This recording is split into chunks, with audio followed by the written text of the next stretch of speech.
بتاعك يا معلم ابو سنه. تعيش كوارع. تحت امرك يا معلم. سد السكينة ونص. قسم السكينة ونص. خير يا عمنا. اهلا. جينا الطلب ده. وجب. كمل انت مع الضغوط. عيني. خليك معايا يا ضغوف، كمل العشر. ايوه استناه.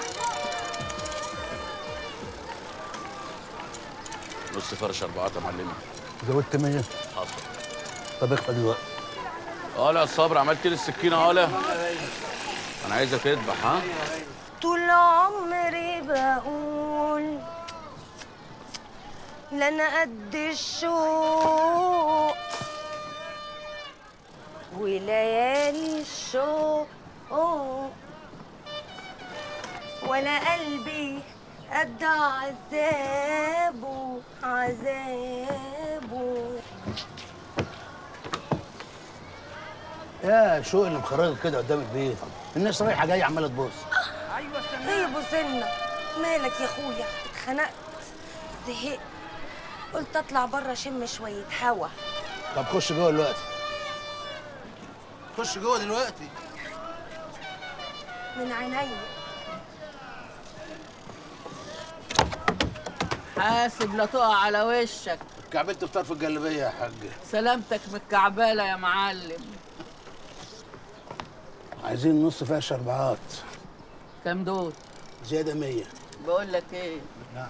قول للولية بتاعتك دي تبطل الأعمال اللي بتعملها. الاعمال دي مش لينا احنا يا حاجه، ده عشان تبعد عيون الحكومه عننا. بس والله غلبانه وبتحبك البنت. يا اخويا وانا كمان بحبها من القلب للقلب رسول. ربنا دي من المحبه مصلحه. عمر يا استاذ. عايزك في مصلحة يا معلم. مصلحه ايه لا مؤاخذه؟ احنا عايزين ربوية حشيش. ايه؟ حشيش؟ اصل انا ودني بعافيه ما بسمعش. الحشيش قال لا مؤاخذه يا معلمي، لا مؤاخذه يا معلمي، قال انا منامك يا معلمي. في ايه يا زوز خير؟ الاستاذ تايه فانا قلت مفيش حد هدله غيرك يا معلمي. معلش يا ابني اعذره، الدنيا تلاهي، هو حد عاد عقله فيه اليومين دول؟ تحت امرك يا اخويا، في حاجه؟ انا جاي اقصد مزاج الخير يا معلم. بس كده عينينا ليك. خدوا المعلم شلوفه خليه يعمل له احلى حجر معسل على حسابي، اوعى تحاسبه ده ضيف. ها؟ يا معلم انا قصدي المزاج حشيش يعني. ايه؟ حشيش؟ حشيش يا ابني؟ حد قال لك ان الحته دي في حد بيبيع فيها حشيش؟ يا نهار اسود، ده خير انت تعمل شر انت لا نضايفك تقول لنا بتبيعوا حشيش؟ يا ابني احنا بتوع معسل، الحقوا يا اخوانا، الراجل ده جاي يبوظ سمعتنا، بيقول الحته فيها حشيش.